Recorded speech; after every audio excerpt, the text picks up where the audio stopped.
Annyeonghaseyo, good evening everyone. My name is Calvi Coronado and this is my baby sister Queen. Annyeonghaseyo. Tonight we will tell a story about Jonas and the big fish. We will tell it in Filipino but we prepared a Korean translation there. Hope you enjoy. Si Jonas at ang malaking isda.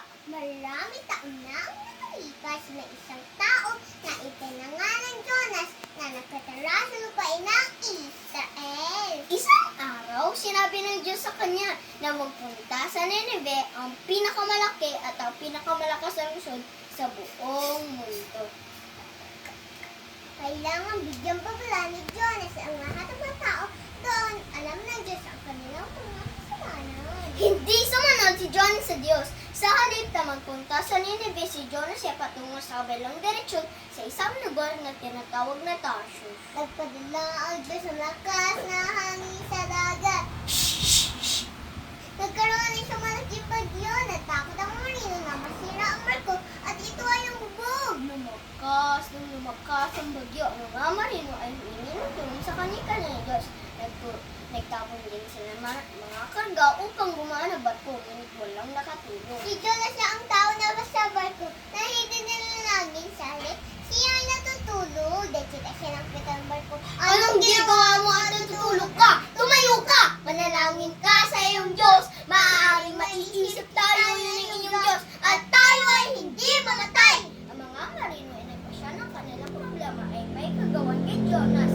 Sinabi ni Jonas sa tinukasan niyang Diyos. Sila ay nagtanong, ano ang dapat namin gawin sa iyo upang ang dagat ay maging payapa? Nihangisin niyo si dagat at papayapa ito.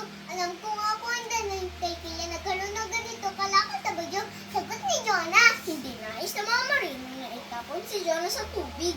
Kaya ipinilit nila na itabi ang barko, ngunit ito ay hindi nila magawa. May isang lamang silang isang bagay na dapat gawin. Pagkatapos na lang ng takot na marami, nagsang marina si Jonas sa dagat na maglako sa alam si Jonas. Ang dagat ay muling naging payapa. Nasa takot ang marina sa biglang pagbago ng panahon kaysa sa ang bagyo. Naisip nila na Diyos lang ang makakagawa nito. Ang mga marino ay sa takot ng banghanga. Ang mga marino ay nanampalataya sa Diyos. Samantala, may isang pangyayari na hindi akalain ng mensahe na matigas ang ulo nang lumubog si Jonas sa kaliliman ng dagat. Alam niya wala na makakatulong sa kanya. Maaari siyang manunod pero may ibang plano pa ang Diyos. Ang Diyos ay naghanda ng isang malaking isda na nalunok kay Jonas at ang isda ay nasa tamang oras. Sa isang manok, si Jonas ay nagpunta sa tiyan ng isda at siya ay nanatili doon ng 3 araw. Nagkaroon siya ng maraming oras para mag-isip at manalangin. Pagkatapos ng 3 araw, sa pas ay nangako si Jonas na siya ay susunod sa Diyos. Nilagpusan na ng Diyos ang isla na iluwas si Jonas sa dalang pasigan.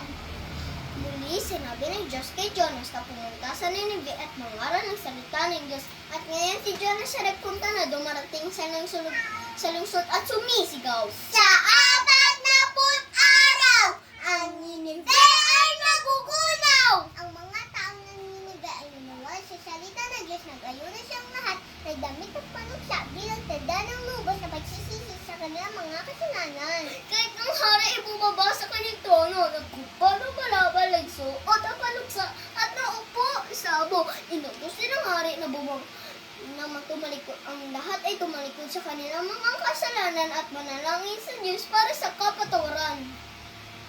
At tinatawad ng Diyos ang mga taong ng Nineveh. Naging isang araw ng kasiyahan ng malaman ng mga tao na sila ay napatawad ng Diyos. Maraming salamat po, Manggap Samida.